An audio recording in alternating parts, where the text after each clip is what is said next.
Our goal is to review right triangle trigonometry. So first, some vocabulary. A right triangle is any triangle with a 90-degree angle in it. There you go, that's your right triangle. So here's an example of one.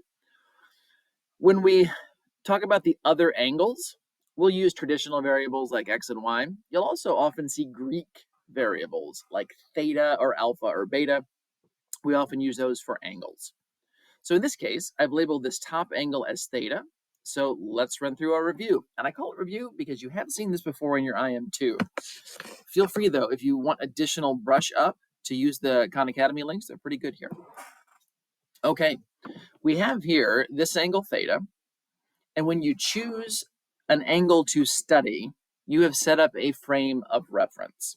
So from this point, we are now going to label the sides as either the adjacent, the opposite, or the hypotenuse. Now, the hypotenuse never changes. That's always going to be directly across from the right angle. It's going to be the longest side in the right triangle. That's your hypotenuse. The other two depend which angle you're talking about. So from the point of view of this theta, if I go across, that's where I'm going to find my opposite side. The remaining one, the one that touches both the theta and the right angle, this is your adjacent side. Adjacent meaning next to. So there you go. You've set up the three sides of your triangle. Now, where trig ratios come from is from recognizing that whether your triangle is big, small, or in between, if the angles are the same, like those are, then the ratios of the sides are the same. When you have three sides, there are three pairs you can work with, and that gets us our three trig ratios. This I do expect you to know. The definition of sine is you take the length of the opposite side and divide it by the length of the hypotenuse. For your cosine, that is the length of your adjacent side divided by the length of your hypotenuse. And for the tangent, that is the length of the opposite side divided by the length of the adjacent side. A quick and easy way to remember this, there's a mnemonic we use. It's so, ka, toa. So, ka, toa. Sine is opposite over hypotenuse. Cosine is adjacent over hypotenuse. Tangent is opposite over adjacent. There's very little I want you to straight up memorize. Please memorize this. Know this as quickly and as efficiently as possible. So, what are you going to be asked to do?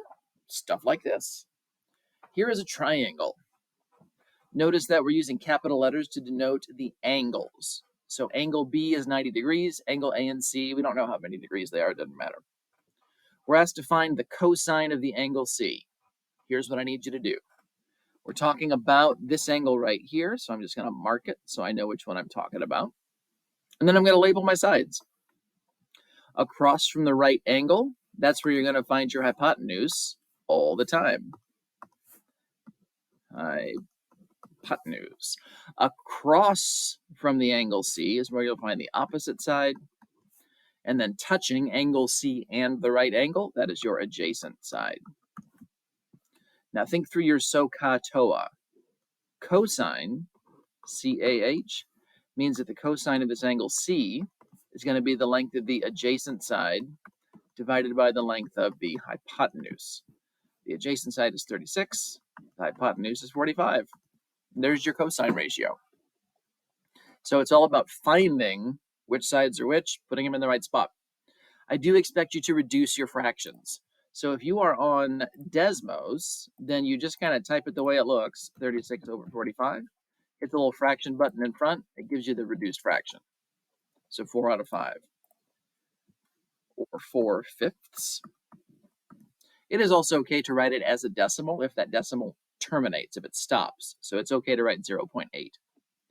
Now on the other calculators, on the TI handhelds, if you're looking for that reduced fraction, you can do 36 divided by 45. And then go into your math menu. And this very first thing, the frac, will give you your reduced fraction as a result. It's also pretty handy, so you got your 4/5. Here's what I would like you to do next. Using SOHCAHTOA and this triangle, I got cut off a little bit. This is a 10 over here. I would like you to find the tangent of the angle Z. Do a quick pause, unpause when you're ready to check.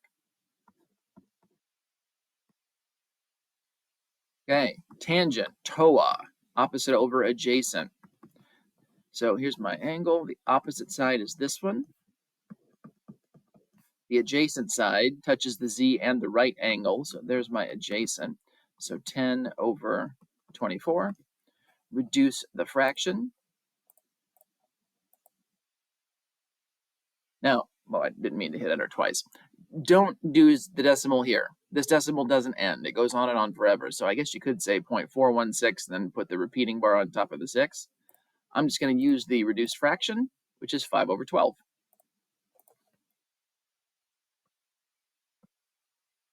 There you are. So the way I would say this is the tangent of angle Z is 5 over 12. Last one here. Sine of x. Quick pause, unpause when you're ready to check things. Okay, mark my angle, label my sides, hypotenuse, across from the x, that's the opposite, and then touching the x and the right angle, that is the adjacent. So for sine, that's SOH, S-O-H, so opposite over hypotenuse. That's going to be the 12 over the 37, which doesn't reduce because 37 is prime. And there you go. That is your sine ratio. So don't make it complicated, please. Label your triangle, know your SOHCAHTOA, and you're going to be good to go.